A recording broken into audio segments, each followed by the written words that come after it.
other services. Very well, time now for that discussion that I promised you at the start of the show. Let's now have that discussion about food security and how the Jubilee government has fared with it. Joining me now is Mr. Okisegere Ojapat. Man, you have a mouthful name. The CEO of Fresh Produce Consortium of Kenya. Good to see you, sir. Morning. Let's begin by talking about the drought situation in the country and for a government that had a big promissory card on agriculture, which of course cascades down to food security. Yeah. Where did we miss it? Because 8 counties are in the red as we speak, and there's just a lot of Kenyans, 4 million Kenyans who are actually going hungry. Where did we miss it as a government?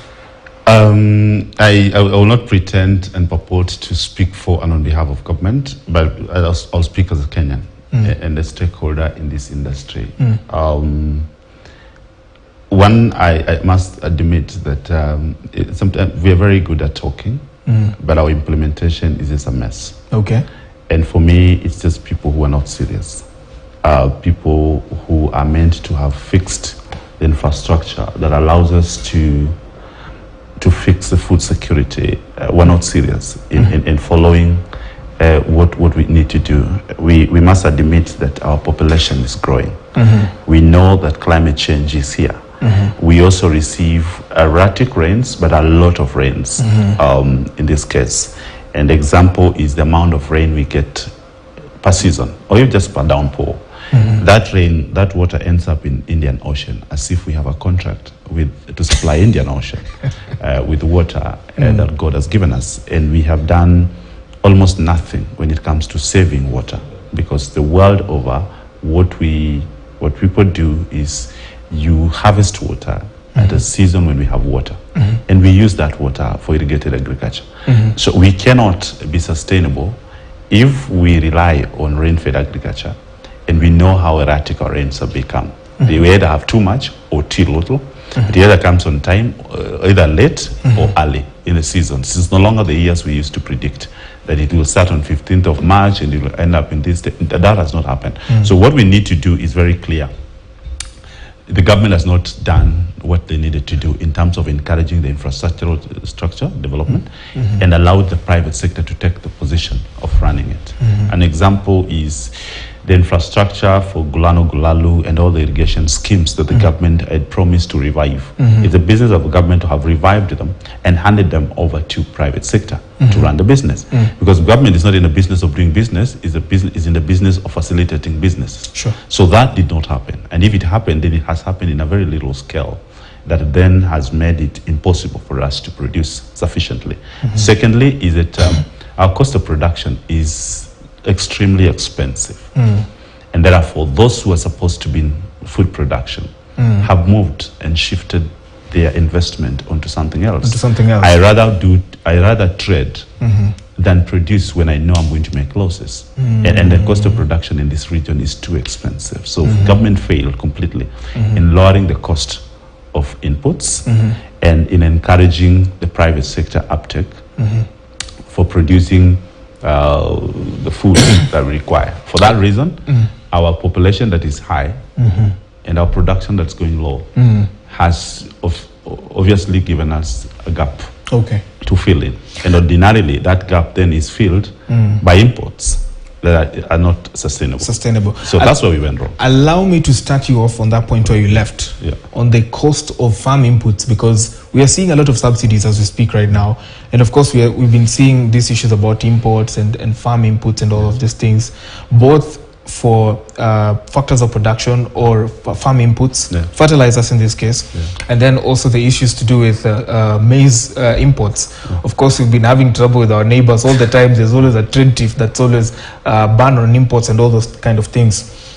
Are these subsidy programs sustainable? Because we are seeing fertilizer, which came out earlier on in the year, and now we are seeing maize subsidies. Talk to us about that. Number one, subsidies all over the world are not sustainable. Why so? Why they're not sustainable is, look at what has happened in Kenya. The subsidies has come a certain period. And then I just want to also say here, who said subsidies are meant for maize? Because in this country, we seem to think maize is food and food is maize, which is wrong. And then I see subsidies coming for maize what happens to the subsidies with beans? What happens with peas? What happens with cassava? What happens with sorghum? What happens with sorghum? Millet. What happens with bananas? What happens with potatoes? Why do we think food is maize and maize is food? We just need to exit this space. If we are not able to produce maize, can people diversify their menu? Go to cassava, millet, potatoes, bananas, and anything else, and stop looking at subsidies for maize than subsidies for farmers. Because when you subsidize maize farmers, what do you do with the beans farmer? Sure. What do you do with the rice farmer? What do you do with the potato farmer? Who said subsidies must go to maize and that maize is food and food is maize? That is wrong. Secondly, is that when you talk about subsidies, it's short-lived. It's short-lived, so it comes for season.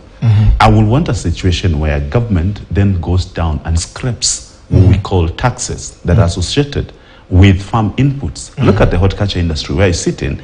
I sit in the horticulture industry every day, and our cost of production is getting higher by day, and people are getting discouraged in growing exportable products that we are supposed to be exporting to earn this country more revenue because the cost of production is just too high, and the market on the other side cannot pay beyond certain price of cost, because the other parts of the world are supplying affordable products to the same market, good quality, and here we are struggling with it. So the neighborhood, non-neighborhood, it's just the structure within the Ministry of Agriculture must sit together, and Treasury must be called to order to get to know that you do not increase taxes on agro inputs pretending you're going to collect more revenue. You need to lower down the cost of tax, or just remove taxes and encourage many people to get into production. When you have more people producing, you have more produce, you have enough food, the prices for food will come down, and that is more sustainable because there are many people who are producing than at the moment where you have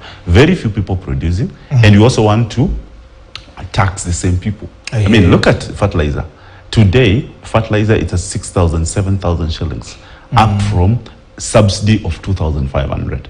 Now, if we have to continue bailing, it's not sustainable because government will not have sufficient resources. Because where are those resources coming? It means somebody has to be taxed elsewhere or undercut elsewhere to be able to sustain this. And yet, you can choose when to have the next shirt, to buy the next shirt, or the next shoe, or the next tie, but you can never choose when to eat. So where we need to put our priority is our priorities is to ensure that the cost of production in this country comes down. Once that is done, we will compete and we'll have no war with our neighborhood. I hear you. Time is not on our side. Allow me to ask a last question here. We saw agriculture contract in the economic survey of 2022. 2% could be a small figure, but it's huge. The impact will be felt definitely in the subsequent years.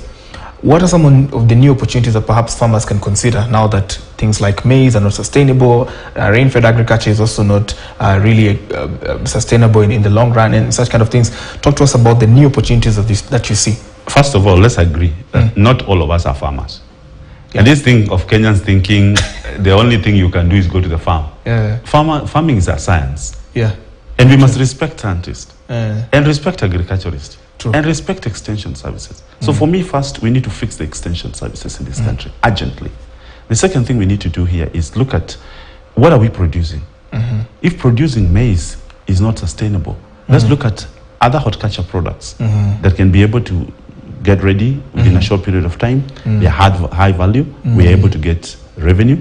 Once we have the revenue, then we can buy the maize for those who want to eat maize. And unfortunately for me, it's a good thing because I'm not a ugali person. You told me that earlier today. So ugali, I mean, I keep asking people who say ugali is the only thing that supplies you nutrients. Eat your potatoes, your cassavas, your millet, your groundnuts, and everything else that you can take, and forget this thing is. So once we are able to fix that in terms of getting those things sorted, then we will be able to say we are in business. But at the moment, as it is, I can tell you for free, we have failed as far as agriculture is. But so the opportunity here is for scientists, it's for science to be given room. Innovation. Look at the plant protection products. Look at hybrid, right seed. Look at right technologies. Look at irrigated agriculture. That is the opportunity we have because we have the land. If we are able to get into irrigation, if we are able to get into high value crops, then we are able to say we'll be in some business. Fair enough. In one word, do you ever see Kenya changing its feeding patterns, consumption patterns? It will take time. we are still bound in cultural things that we think things have to happen. But I can tell you for sure, with the new generation, it's about availability of the nutrients and not maize. So Right. I just want to encourage everyone, perhaps on the tail end, I just want to let Kenyans know that there's hope. There's hope, yeah. And for those who are in horticulture, please, it's time for us to get to the farms. The market is opening up. The weather patterns in Europe are changing and are in favor of us. So let people go into the farms. Let us do a proper production. We have market out there and we have market locally. Fair enough. Many thanks. We'll be speaking to the CEO of Fresh Produce Consortium of Kenya, that is Mr. Okisegere Odepat. I'm glad I got the name right this time.